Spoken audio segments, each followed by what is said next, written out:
सर्वांना नमस्कार। आणि मी आपल्या सगळ्यांच्या समोर विषय मांडतोय, पण खरं तर मी नाशिकला येणार म्हणल्यावर माझ्या डोक्यात पक्क केलं होतं की रुग्णालयात जायचं आणि सगळ्या डॉक्टरांचं अभिनंदन करायचं, कारण या सगळ्या काळामध्ये सातत्यानं चिकाटीनं आणि खूप म्हणजे घरच्या सगळ्या गोष्टींना तोंड देत सुद्धा आपण सगळे डॉक्टर्स जे काम करतायत त्याबद्दल आपल्या सगळ्यांचं अभिनंदन करण्यासाठी मी खरं यायचं ठरवलं होतं, परंतु हा योग जुळून आला। आपल्या सगळ्यांच्या पुढं आता त्यांनी विषय सांगितला की राष्ट्रीय स्वयंसेवक संघ आणि सेवा कार्य। एकतर आपल्या सगळ्यांच्या समोर विषय ठेवताना आनंद पण होतोय आणि एक दडपण पण आहे, कारण जो संघ मी मांडणार आहे तो डॉक्टरांनी सुरू केलेला संघ आहे आणि डॉक्टरांनी सुरू केलेला संघ डॉक्टरांच्या समोर मांडतोय, त्यामुळे थोडं दडपण पण आहे आणि आनंदाची गोष्ट आहे। डॉक्टर हेडगेवार त्यांनी संघाची सुरुवात केली 1925 साली। 1925 सालची परिस्थिती जर का आपण विचार केला तर देशाच्या परिस्थितीमध्ये अनेक संस्था संघटना या काम करत होत्या। संघ जरी सुरू झाला असला तरी त्या काळामध्ये फक्त एकटा संघच काम करत होता असं नाही, आपल्याला सगळ्यांना इतिहासामध्ये माहिती की अनेक संस्था संघटना काम करत होत्या। डॉक्टर हेडगेवार नागपूरमध्ये राहायचे, ते स्वतः लहानपणापासून त्यांच्या मनामध्ये देशभक्तीची ज्योत ही होती आणि त्यामुळं त्यांच्या शालेय जीवनापासून सर्व ठिकाणी सतत सक्रिय या देशभक्तीच्या कुठल्या ना कुठल्या तरी उपक्रमामध्ये ते होते। मग सुरुवातीच्या काळामध्ये काही लहान मुलांचं तरुण मंडळ जमवणं, त्यांना गोष्टी सांगणं, काही कार्यक्रम करणं वगैरे अशा सगळ्यामध्ये होते। नंतर क्रांती कार्यामध्ये होते, काँग्रेसच्या आंदोलनात होते। म्हणजे त्या काळामध्ये देशाला स्वतंत्र करण्यासाठी आणि समाज जागृत करण्यासाठी चाललेली जी सर्व आंदोलनं होती त्या सर्व आंदोलनांमध्ये डॉक्टर हेडगेवार हे सक्रियपणे सहभागी होते। मग असे सक्रियपणे सहभागी असताना प्रत्येक आंदोलनामध्ये पूर्ण ताकदीनं ते उतरलेले असताना, म्हणजे क्रांतिकारकांच्या आंदोलनामध्ये होते। कलकत्त्याला ते मेडिकलचं शिक्षण घेण्यासाठी गेले होते आणि त्या काळामध्ये कलकत्ता हे जसं क्रांतिकारकांचं माहेरघर होतं। अनुशीलन समिती ही कलकत्त्यातली सर्व क्रांतिकारकांची एक प्रमुख संघटना आणि अशा क्रांतिकारकांच्या संघटनेमध्ये गुप्त काम असायचं, त्यामुळे सगळ्यांना प्रवेश नसायचा। पण त्या संघटनेमध्ये सुद्धा आतल्या गोटामध्ये डॉक्टर होते, म्हणजे त्यांना टोपण नाव मिळायचं। आतल्या गोटातले जे लोक असायचे त्यांना खूप कठीण त्यांच्या परीक्षा घेतल्यानंतर आतल्या गोटात घ्यायचे आणि मग आतल्या गोटात घेतल्यानंतर टोपण नाव वगैरे असायचं। तर डॉक्टर हेडगेवार सुद्धा त्या आतल्या गोटामध्ये कोकेन या नावानं ते होते। म्हणजे जे काही काम त्या काळात स्वातंत्र्यासाठी होतं त्या सगळ्या कामांमध्ये पूर्ण ताकदीनं डॉक्टर हेडगेवार हे होते। मग या सगळ्या कामात असताना ही सगळी कामं करून सुद्धा वेगळा संघ स्थापन करावा असा डॉक्टरांनी का विचार केला, त्याची गरज काय वाटली त्यांना, आणि ती गरज किंवा ते आपण लक्षात घेतलं सूत्र म्हणजे मग संघाच्या स्थापनेमागचा वेगळेपणा किंवा संघाचा वेगळेपणा जो आहे तो आपल्या सगळ्यांच्या लक्षात येतो। म्हणजे हे सगळं काम करत असताना डॉक्टर हेडगेवार काम करत होते, झोकून देऊन काम करत होते, पण त्याच वेळेस या सगळ्या गोष्टीचं बारकाईनं निरीक्षण करून विश्लेषण करत होते, अनालिसिस करत होते की बाबा क्रांतिकारकांची संघटना आहे तर ती खूप चांगली आहे, देशभक्त आहे, परंतु त्याच्यामध्ये गुप्तता किंवा हे असं आहे की पूर्ण देशव्यापी ती होऊ शकत नाही। मग काँग्रेसचं आंदोलन असेल तर आंदोलनामध्ये आंदोलन उभे राहत आहेत, आंदोलनापुरती देशभक्ती लोकांची वर येते, परंतु ते आंदोलन संपलं की परत जसा समाज आहे तसाच उभा राहतो। अशा अनेक गोष्टींचं बारकाईने विश्लेषण करत होते आणि विश्लेषण करता करता ज्या गोष्टी त्यांच्या लक्षात आल्या त्या सगळ्या गोष्टींच्या आधारानं तो वेगळेपणा लक्षात घेऊन, त्याची आवश्यकता लक्षात घेऊन त्यांनी संघाची स्थापना केली। आणि त्या गोष्टी अशा आहेत, त्या 2-3 गोष्टी आहेत आणि संघाच्या नावामध्ये जे 3 शब्द आहेत त्या 3 शब्दांच्या आधाराने त्या 3 गोष्टी आहेत। म्हणजे एक तर त्यांच्या लक्षात आली ती गोष्ट की कुठंतरी नागपूरमध्ये एक तरुणांचं टीम उभी केली आणि इंग्रजांच्या विरोधात आंदोलन केलं तर त्यानं इंग्रज जाणार नाहीत.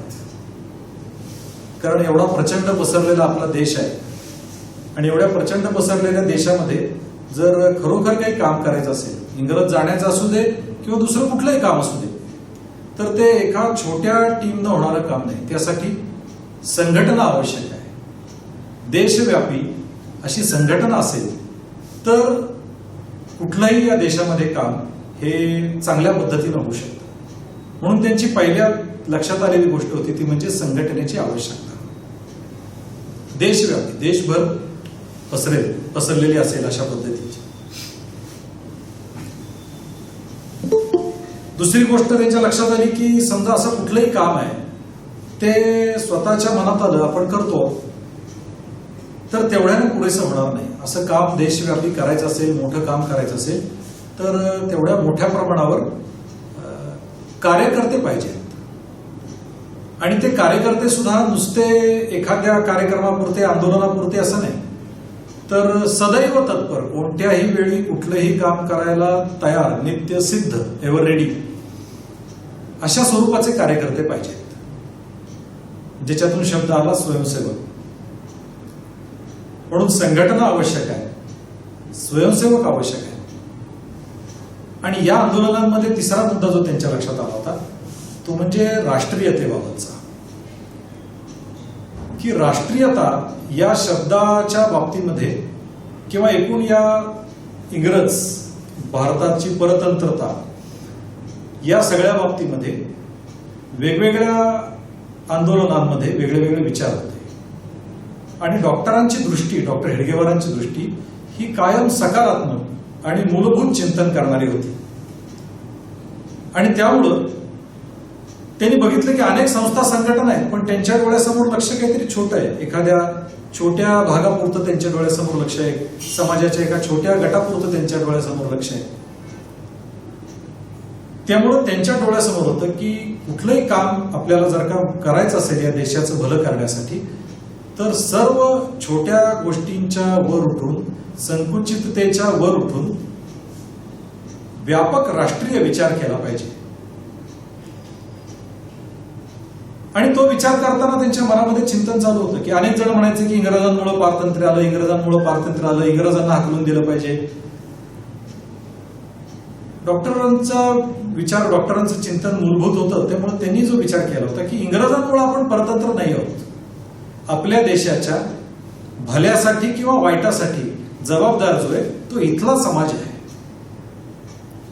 इथला समाज जेव्हा सशक्त होता, शक्ती संपन्न होता, समर्थ होता, तेव्हा 1000 वर्ष आक्रमण झाली तरी सुद्धा त्याला तो प्रतिकार करू शकत होता. इथला समाज दुर्बळ झाला, त्यावेळेस त्या आक्रमणामध्ये आपला पराभव झाला. म्हणजे अगदी महाराष्ट्रातलं छोटं उदाहरण घेतलं आपण, छत्रपती शिवाजी महाराजांसारखं नेतृत्व आपल्या महाराष्ट्रामध्ये उदयाला.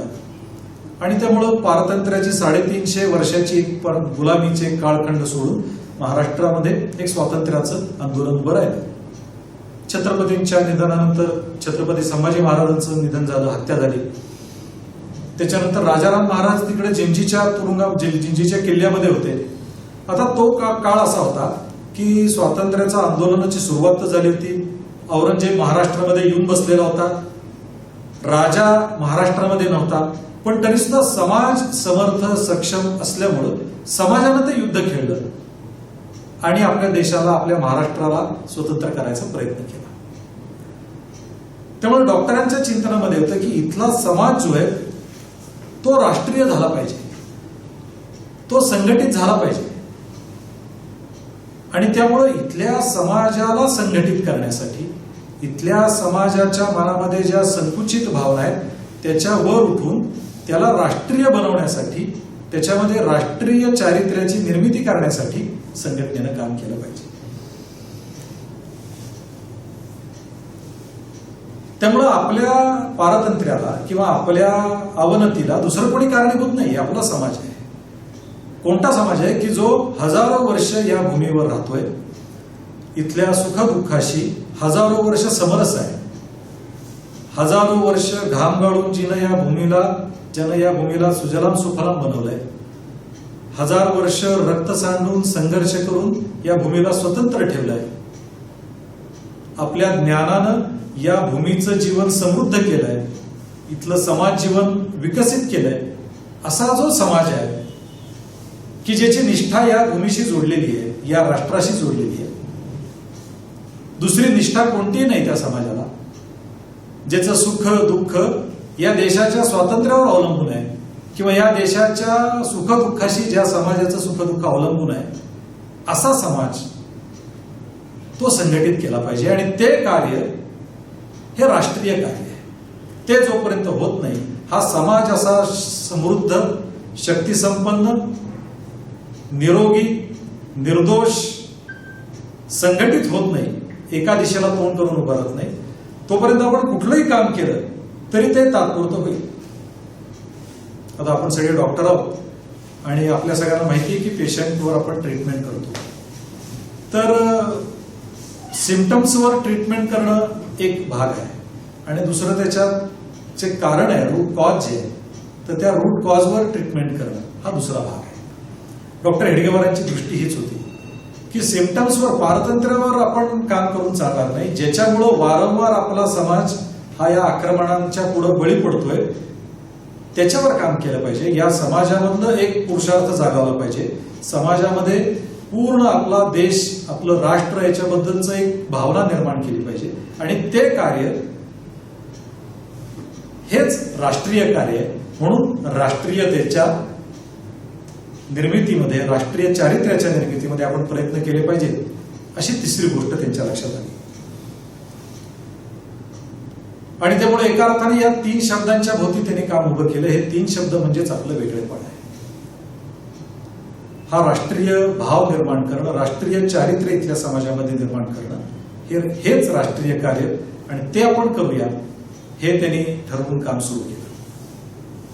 मग स्वाभाविक हे काम कोण करेल? काम तर आहे, काम केलं पाहिजे, सगळ्यांनाच वाटतं की काम व्हावं, देश स्वतंत्र व्हावा, देश चांगला व्हावा, देशाचं भलं व्हावं, असं सगळ्यांनाच वाटत होतं. पण हे कोण करेल? आणि मग त्यासाठी त्यांनी विचार सुरू केला की जो मगाशी आला होता की कार्यकर्ता, स्वयंसेवक. तर हे काम कोण करेल? या समाजाला संघटित करायचं, या समाजामध्ये राष्ट्रीय चारित्र्याची निर्मिती करायचं काम कोण करेल? तर ते काम करेल, त्याला त्यांनी शब्द दिला स्वयंसेवक.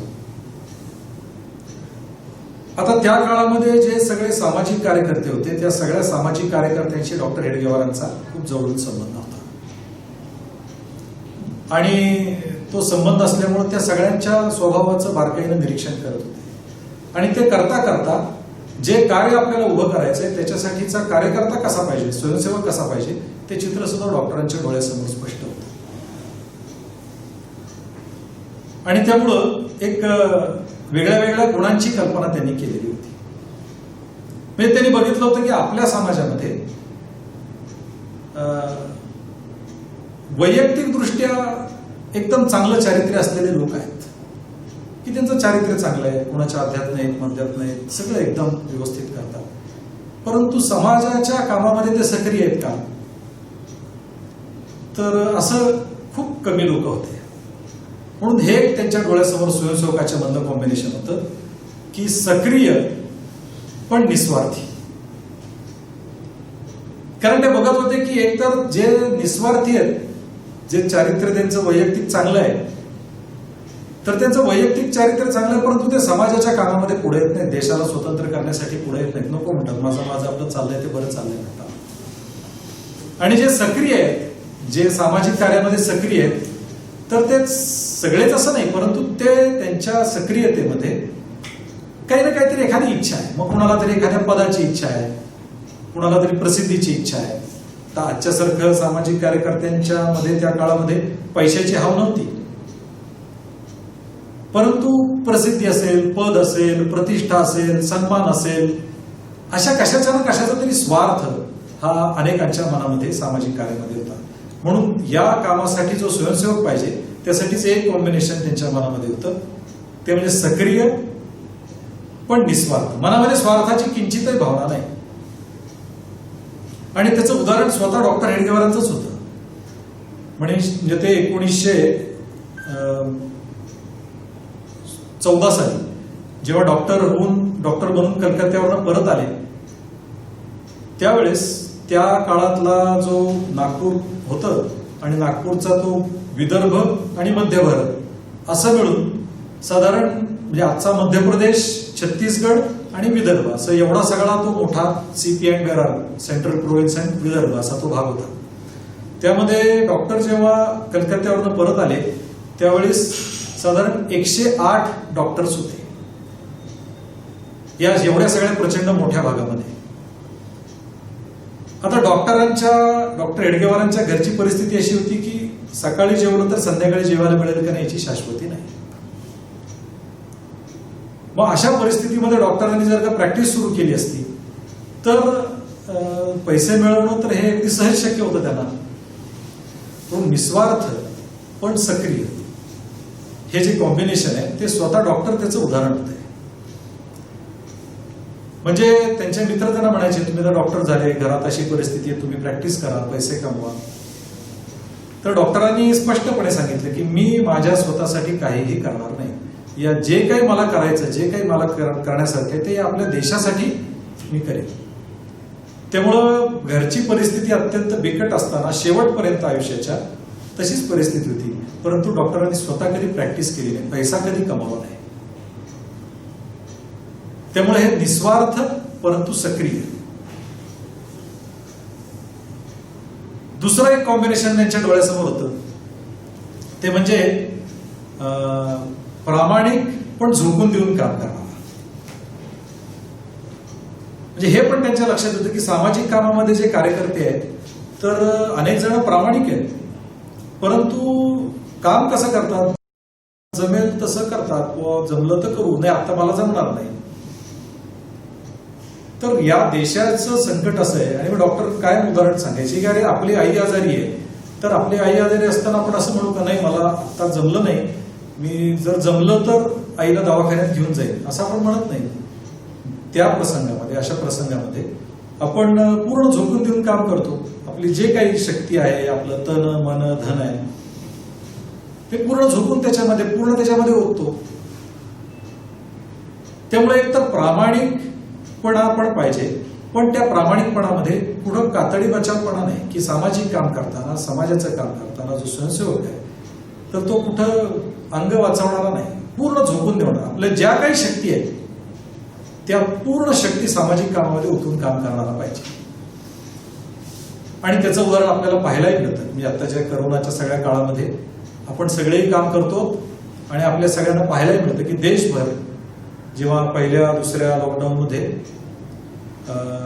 करोनाच्या सगळ्या संबंधामध्ये खूप मोठी दहशत होती, त्या काळामध्ये आपल्यासारखे डॉक्टर्स, पोलीस, प्रशासनाचे काही स्वच्छता कर्मचारी या सगळ्यांच्या बरोबर संघाचे स्वयंसेवक हे या दहशतीच्यातून बाहेर पडून समाजामध्ये सर्व स्तरामध्ये घुसून काम करताना आपल्याला दिसले.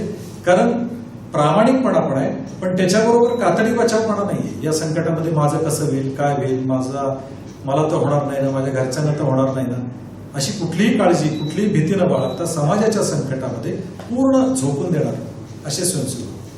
त्यामुळे स्वयंसेवकामध्ये दुसरं कॉम्बिनेशन त्यांनी कल्पना केली होती की प्रामाणिक पण झोकून देऊन काम करणार. आणि तिसरं जे कॉम्बिनेशन होतं ते होतं की असं काम करतात, स्वयंस्फूर्तीनं काम करतात, उत्साहानं काम करतात, झोकून देऊन काम करतात, पण असं करणारे जे आहेत त्यांच्यामध्ये अनुशासन नसतं, शिस्त नसते. आणि मग त्यामुळे एका फॉर्मेशनमध्ये, एका स्ट्रक्चरमध्ये, एका योजनेमध्ये काम करताना अडचण येते. मग मला वाटलं म्हणून मी एखाद्या ठिकाणी असं केलंय, मला वाटलं म्हणून एखाद्या ठिकाणी तसं केलंय, असं नाही चालत. एखाद्या मोठ्या कामाची ज्यावेळेस योजना करायची त्यावेळी त्याची एक फॉर्मेशन आहे, त्याची पद्धत आहे, त्या पद्धतीनं सगळ्यांनी त्या वेळेला, ठरलेल्या टायमिंगला काम केलं तर ते काम यशस्वी होऊ शकतं. त्यामुळं अनुशासन पण निर्बुद्ध नाही. कारण मग जो अनुशासन पाळणार आहे तो ऑर्डर्स पाळणार असतो. पण डॉक्टर हेडगेवार गमतीनं म्हणायचे की समाजामध्ये दोन प्रकारचे लोक आहेत. एक आहे तो सांग काम या, सांगेल तो काम करणारा, आणि दुसरा आहे तो काम सांग्या, म्हणजे नुसता काम सांगणारा, ऑर्डर सोडणारा. तर स्वयंसेवक ह्या दोन्हीच्या पेक्षाही वेगळा पाहिजे. तो अनुशासित पण पाहिजे, पण केवळ ऑर्डर्स फॉलो करणारा नाही, तर स्वतःच्या बुद्धीनं, स्वतःच्या कल्पनेनं, स्वतःच्या कर्तृत्वानं त्या ठिकाणी योग्य ती गोष्ट करणारा. म्हणून असं तिसरं कॉम्बिनेशन स्वयंसेवकाच्या बाबतीत. असे स्वयंसेवक आपल्याला जर का तयार करता आले, असे स्वयंसेवक जर का देशभर तयार करता आले, तर त्यांच्या आधारावर समाजामध्ये हे राष्ट्रीय चारित्र्य आपण निर्माण करू शकतो आणि समाज समर्थ, संपन्न, शक्ती संपन्न करू शकतो.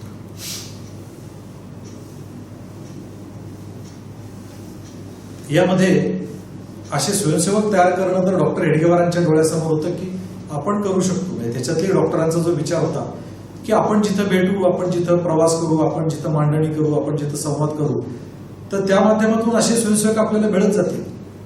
परंतु डॉक्टरांच्या डोळ्यासमोरचं चित्र स्पष्ट होतं की हे जे काम आहे हे 5-25 वर्षांनी होणारं नाहीये.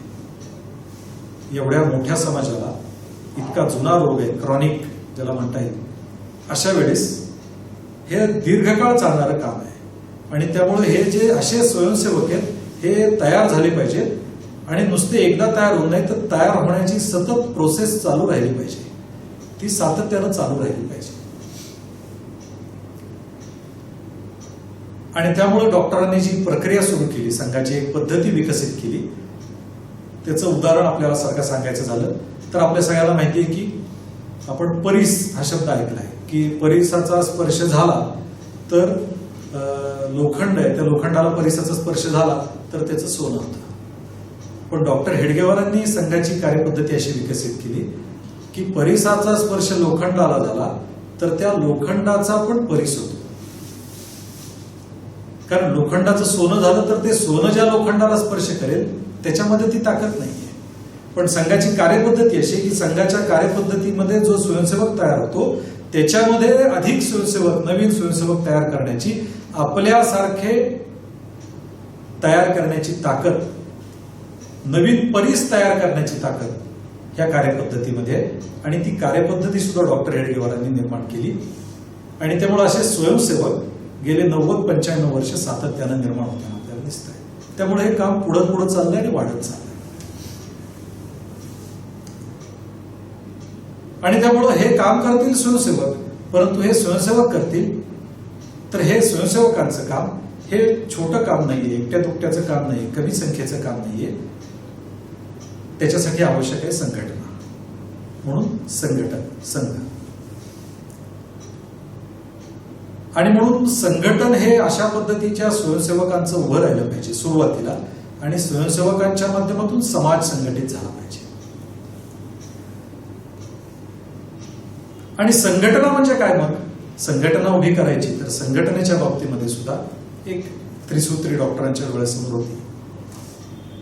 कुठलीही संघटना, टीम ज्याला म्हणतो आपण, तर त्या टीमसाठी आवश्यक असतं एक तर त्या संघटनेमध्ये काम करणारे सगळे एका विचारानं काम करणारे असले पाहिजेत. एका विचारानं म्हणजे एक समान लक्ष सगळ्यांच्या समोर आहे. आता आपण सगळे संस्थांमध्ये काम करतो, वेगळ्या वेगळ्या ठिकाणी छोट्या छोट्या टीम्स मध्ये काम करतो. आपल्या सगळ्यांचा अनुभव असा आहे की व्यक्ती तितक्या प्रवृत्ती, व्यक्ती तितक्या प्रकृती, की प्रत्येकाची प्रकृती विभिन्न असते, वेगळी असते, प्रत्येकाची वृत्ती सुद्धा वेगळी असते. त्यामुळे एखाद्या कामामध्ये सहभागी होताना त्याचा उद्देश त्याच्या वृत्तीनुसार असतो. या कामामध्ये मी सहभागी होतोय, सामाजिक काम असेल किंवा कुठलंही जे टीमचं काम असतं अशा याच्यामध्ये, किंवा एखाद्या संस्थेमध्ये, संघटनेमध्ये सहभागी होताना उद्देश प्रत्येकाचे त्याच्या वृत्तीनुसार वेगळे असतात. पण मग अशा वेगळ्या वेगळ्या वृत्तीच्या, वेगळ्या वेगळ्या उद्देशाने एकत्र आलेल्या लोकांची संघटना होऊ शकत नाही. तात्पुरतं काहीतरी एखादा कार्यक्रम होऊ शकतो, परंतु दीर्घकाळ संघटना चालायची असेल तर सगळ्यांचं लक्ष एक पाहिजे, समान लक्ष पाहिजे. आणि त्यामुळे असे समान लक्ष व्हायचं असेल तर त्यासाठी आदर्श समान पाहिजे. त्यामुळं एका दिशेनं चालणारं असं संघटन तयार होऊ शकतं. त्यासाठी समान आदर्श, समान लक्ष असं झालं तर एका दिशेनं चालणारे सगळे तयार होतील. संघटनेसाठी आवश्यक पहिलं सूत्र त्यांनी सांगितलं की एका दिशेनं किंवा एका विचारानं, एका समान ध्येयानं चालणारा असा समूह असला पाहिजे. संघटनेमध्ये दुसरं सूत्र त्यांनी मांडलं ते म्हणजे एका पद्धतीनं चालणारा समूह असला पाहिजे. दिशा एक आहे, विचार एक आहे, लक्ष एक आहे, परंतु पद्धती भिन्न भिन्न आहेत. मी मला ज्या पद्धतीनं पाहिजे त्या पद्धतीनं करतो, तर ती संघटना म्हणून काम नाही करू शकत. आता आपण सगळे डॉक्टर्स आहोत आणि आपल्या सगळ्यांना तर टीम वर्कचं सगळ्यात सुंदर उदाहरण असतं ते ऑपरेशन थिएटरमध्ये असतं. आणि ऑपरेशन थिएटरमध्ये आपण जेव्हा ऑपरेशन करत असतो डॉक्टर, त्यावेळी जी ऑपरेशनची टीम असते आणि स्वाभाविक आपल्या सगळ्यांना ऑपरेशन्स करताना अनुभव की जी आपली नेहमीची टीम आहे की ज्यांना आपल्या त म्हणल्यावर ताकभात कळतं, अशी टीम असली तर आपल्याला करताना एकदम सोपं जातं, सहज जातं. कारण तो टीम आहे, एक पद्धत आहे त्याच्यामध्ये की आता काय करायचं. तो त्या सगळ्यांचं लक्ष त्या ऑपरेशनमध्ये असतं आणि आता ही प्रोसेस झाल्यानंतर पुढे डॉक्टरांना काय लागणार आहे, ह्याच्या पुढे काय असणार आहे, हे लक्षात घेऊन ते सपोर्ट करणारा सगळा स्टाफ आपल्या त्या ह्याच्यामध्ये असतो. त्यामुळे असं एका पद्धतीनं काम करणारा समूह असेल तर ती संघटना त्याची उभी होऊ शकते. आणि अशी एक पद्धत जर का सगळ्यांची व्हायची असेल संघटनेची, तर त्याची प्रॅक्टिस करावी लागते. आणि त्यामुळं मगाशी बोलण्यामध्ये उल्लेख जो आला की स्वयंसेवक निर्माण करण्याची एक पद्धत डॉक्टरांनी विकसित केली, ती आहे रोजची शाखा.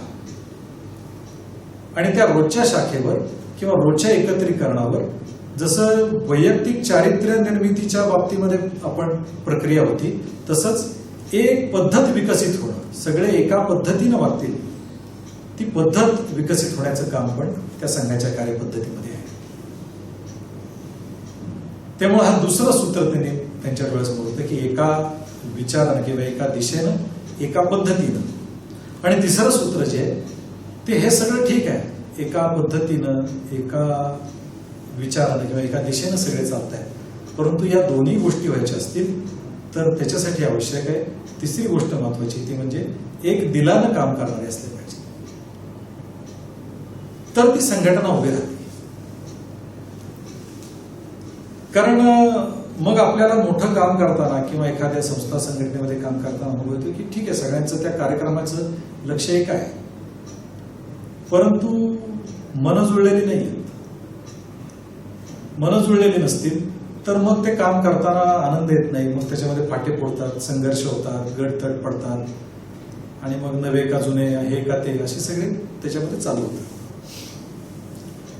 आणि म्हणून संघाच्या कामामध्ये जे तिसरं सूत्र आहे किंवा संघटनेमध्येच एकूण कुठल्याही संघटनेमध्ये तिसरं सूत्र आहे, तर त्या तिसऱ्या सूत्राच्या बाबतीमध्ये सुद्धा तो या दोन्ही गोष्टींचा एका अर्थानं आधार पण आहे, जोडणारा दुवा पण आहे, त्यातलं मधलं सिमेंट पण आहे, ते आपापसातले संबंध. एका दिलानं म्हणजे परस्परांमधले संबंध. मग संघटनेमध्ये काम करणारे कार्यकर्ते जे आहेत त्यांचे परस्परांमधले संबंध कसे असले पाहिजे. मग ते औपचारिक असले पाहिजेत, अनौपचारिक असले पाहिजेत, एका ऑर्डरनुसार, केडरनुसार असले पाहिजेत, काय कसे असले पाहिजेत. तर त्याबद्दल डॉक्टर हेडगेवारांचं स्पष्ट मत होतं की एका कुटुंबासारखे हे संबंध असले पाहिजेत. त्यामुळं संघटनेमध्ये तिसरं सूत्र जे संघटना आहे ते आहे की एक कौटुंबिक, अनौपचारिक असे संबंध.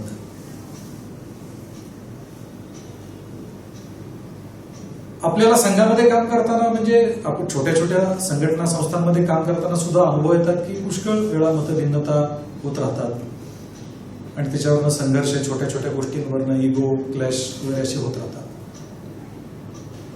पण संघामध्ये काम करताना तसं मतं वेगळी वेगळी असतात. कारण मगाशी म्हटलं तसं स्वयंसेवक अनुशासित आहे परंतु निर्बुद्ध नाहीये, तोही स्वतंत्र विचार करणार आहे. मग त्यामुळे वेगळी वेगळी मतं तर येतात, परंतु अशा मतांमध्ये जेव्हा सगळ्यांचं एकमत करायचं असतं त्याच्यासाठी आधार आहे तो परस्परांमधले हे संबंध. म्हणजे गमतीनं असं म्हणतात की smile is the curve. Smile आपण बघतो, स्माइली असं कर्व आहे. तर smile is the curve which can keep many things straight. अनेक गोष्टी सरळ करण्याचं काम किंवा सामर्थ्य ते त्या स्माइलमध्ये आहे. आणि हे स्माइल म्हणजे काय तर परस्परांमधले प्रेमाचे संबंध, आत्मीयतेचे संबंध, जिव्हाळ्याचे संबंध. त्यामुळे हे अनौपचारिक कौटुंबिक संबंध हे संघटनेचं तिसरं सूत्र. त्याच्या आधारावर एका दिलानं काम करणारी संघटना. आणि हे सगळं सूत्र डॉक्टरांच्या चिंतनामध्ये होतं, डॉक्टर हेडगेवारांच्या चिंतनामध्ये होतं. ते त्यांनी संघामध्ये सगळ्याच्या सगळं गुंतलं आणि संघ ते 90 वर्ष जपत आला. आणि त्यामुळं सकारात्मक प्रखर राष्ट्रीय विचार, निर्दोष चारित्र्याचे स्वयंसेवक आणि एका दिशेनं, एका पद्धतीने, एका दिलानं काम करणारी संघटना, असा राष्ट्रीय स्वयंसेवक संघ हा गेली 90 वर्ष काम करतोय. आता हे संघाचं काम आहे. संघ या मुद्द्यांच्या आधारावर उभं राहायला, या मुद्द्यांच्या आधारावर काम करतोय आणि या मुद्द्यांच्या आधारावर दिवसेंदिवस वाढत चाललाय. एका अर्थानं समाजातल्या सगळ्या कामांचा अनुभव घेतल्यानंतर ज्या वेगळ्या गोष्टींची आवश्यकता डॉक्टर हेडगेवारांच्या लक्षात आली, त्या या वेगळ्या गोष्टी आहेत. तो वेगळेपण आहे, तो युनिकनेस आहे. तो युनिकनेस जपत वाढवत संघ काम करतोय. आता संघाचं काम जसं चालत राहिलं तसं तसं जे स्वयंसेवक तयार होत गेले, त्या स्वयंसेवकांच्या मनामध्ये आपल्या समाजाला समर्थ करायचं, संपन्न करायचं, संघटित करायचं, तर त्याच्यासाठी समाजातल्या काही समस्या पण सोडवल्या पाहिजे. छोट्या छोट्या समस्या समाजाच्या समोर आहेत. त्या सोडवण्यासाठी अनेक स्वयंसेवक अशा समस्या सोडवण्यासाठी उतरले आणि मग ती स्वयंसेवकांनी चालू केलेली सेवा कार्य सुरू झाली.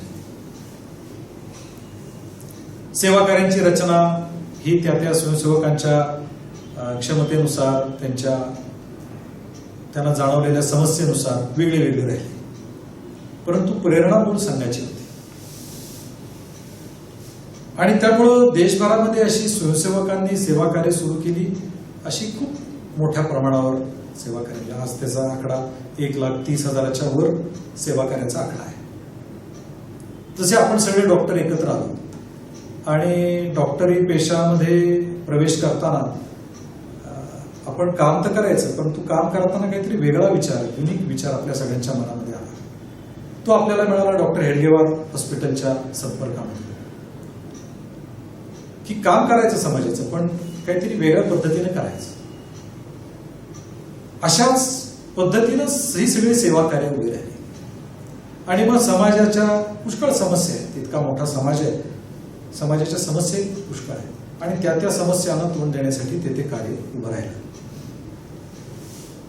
परंतु या प्रत्येक सेवा कार्यामध्ये की जे स्वयंसेवकांनी सुरू केलेले आहे किंवा संघ प्रेरित सेवा कार्य आहे, त्या सेवा कार्यामध्ये हे जे संघाचे युनिकनेस आहे किंवा वेगळेपण आहे, USP आपण म्हणतो, असे आहे.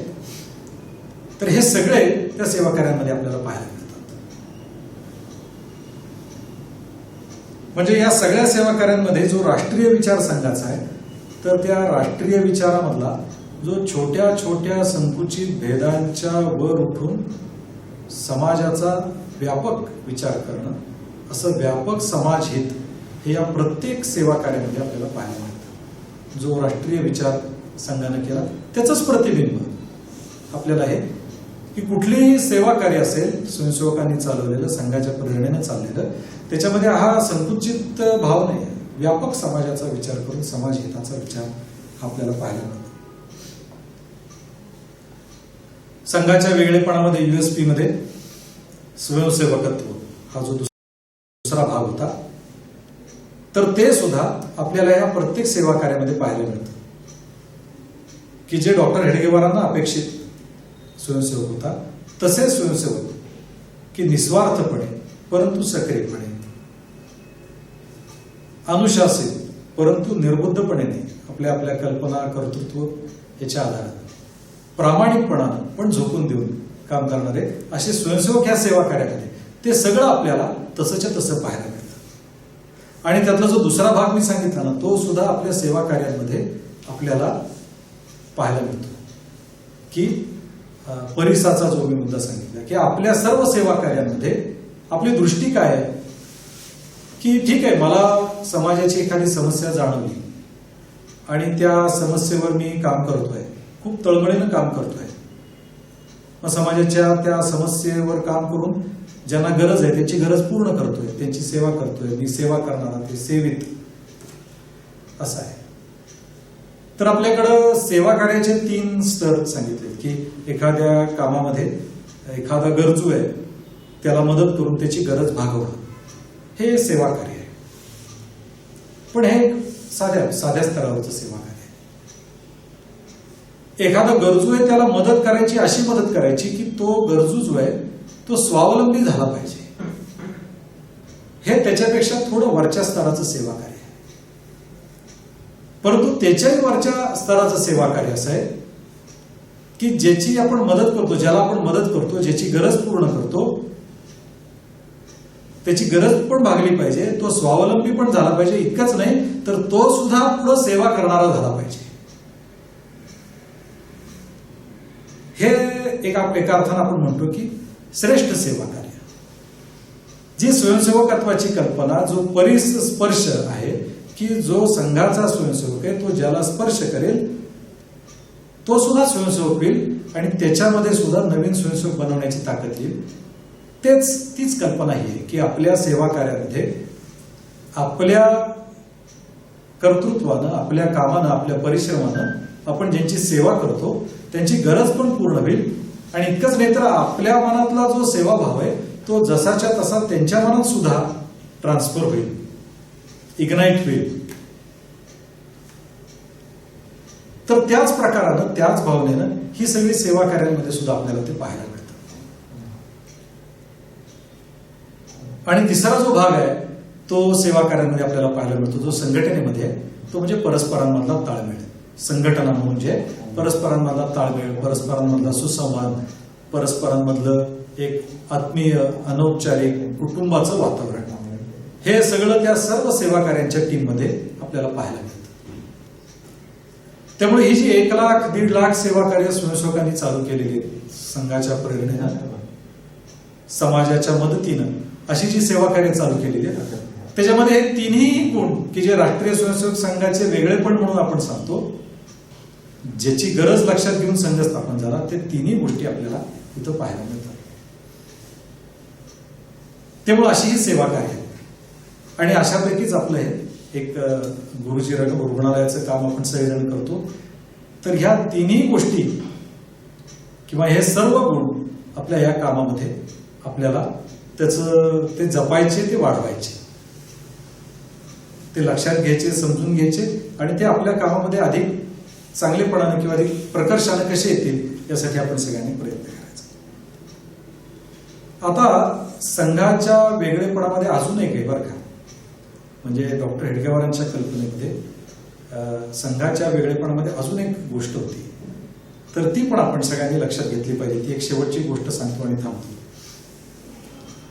की डॉक्टरांच्या डोळ्यासमोर होतं की आपल्याला करायचंय काय, तर आपल्याला सगळा समाज संघटित करायचा आहे. सगळा इथला जो समाज आहे तोच संघटित करायचा आहे. म्हणजे अख्ख्या समाजामध्ये राष्ट्रीय स्वयंसेवक संघ नावाचं एक वेगळं आदर्श संघटन, एखाद्या पाण्यानं वेढलेल्या सगळ्याच्यामध्ये एक वेगळं बेट असावं की नाही, हे बेट असं आहे की हे वेगळं आहे,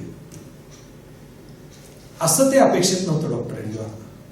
डॉक्टर हेडगेवारांना अपेक्षित होतं की जे गुण हे आता मी आपल्या सगळ्यांच्या समोर की व्यापक राष्ट्रीय हिताचा विचार, राष्ट्रीय दृष्टी, निस्वार्थपणा, संघटितपणा, हे सगळे गुण हे फक्त संघाचे नाही राहिले पाहिजे, सगळ्या समाजामध्ये हे गुण पाझरले पाहिजेत. सगळा समाजच असा झाला पाहिजे, असा विचार करणारा, असा वागणारा झाला पाहिजे. असं एक आयसोलेटेड संघटना, असं संघाचं स्वरूप त्यांना अपेक्षित नव्हतं किंवा तशी कल्पना आहे. आणि त्यामुळे संघाचा प्रयत्न सुद्धा असा आहे की स्वयंसेवकांच्या मध्ये आणि संघटनेमध्ये या गुणांची जोपासना करायची, परंतु फक्त एक वेगळं संघटन की नाही, कुठेही बघा संघासारखं आदर्श संघटन तुम्हाला मिळणार नाही. अख्ख्या देशामध्ये एकमेव आदर्श संघटन कुठलं असेल तर ते राष्ट्रीय स्वयंसेवक संघ. असं जर का स्थिती आली तर एका अर्थानं तो संघाच्या कामाचा, संघाच्या विचाराचा पराभव आहे. कारण ही संघाची कल्पना नाही, संघाची दृष्टी त्याच्या पुढची आहे की असं होऊन अशा स्वयंसेवकांच्या आधारानं सगळा समाज आदर्श आपल्याला करायचा आहे. त्यामुळे आपल्या वेगळेपणाचा हा जो चौथा पैलू आहे तो सुद्धा आपल्या सेवा कार्यामध्ये, की या सगळ्या वैद्यकीय क्षेत्रामध्ये आपण तर या भावनेनं काम करतोय, या गुणांची जोपासना करत, या गुणांची जपणूक करत काम करतोय, परंतु आपलं रुग्णालय किंवा आपलं युनिट हे एकमेव आदर्श युनिट झालं तर ते पुरेसं नाहीये. समाज एवढा मोठा आहे की समाजामध्ये ही समस्या, ज्या समस्येवर आपण काम करतोय ती समस्या सुटायची असेल तर आपल्या सगळ्यांच्या कामाच्या प्रयत्नामुळे वैद्यकीय क्षेत्रातल्या सर्व संस्था, संघटना या अशा गुणांनी युक्त झाल्या पाहिजेत, अशी एक मोठी दृष्टी सुद्धा आपण सगळ्यांनी जपली पाहिजे, आपली दृष्टी आपल्या डोळ्यासमोर ठेवली पाहिजे. त्यामुळे हा संघाच्या स्थापनेमागचा उद्देश, संघाचा इतर सगळ्यांच्या पेक्षा असलेला वेगळेपणा तो लक्षात घेऊन ती प्रेरणा आपल्या सगळ्या संघटनेमध्ये, आपल्या संस्थेमध्ये पक्की करत, ती जोपासत आणि तिचा प्रसार करत आपण सगळेजण काम करू, यासाठी आपल्या सगळ्यांना शुभेच्छा देतो. मला इथे बोलवल्याबद्दल धन्यवाद.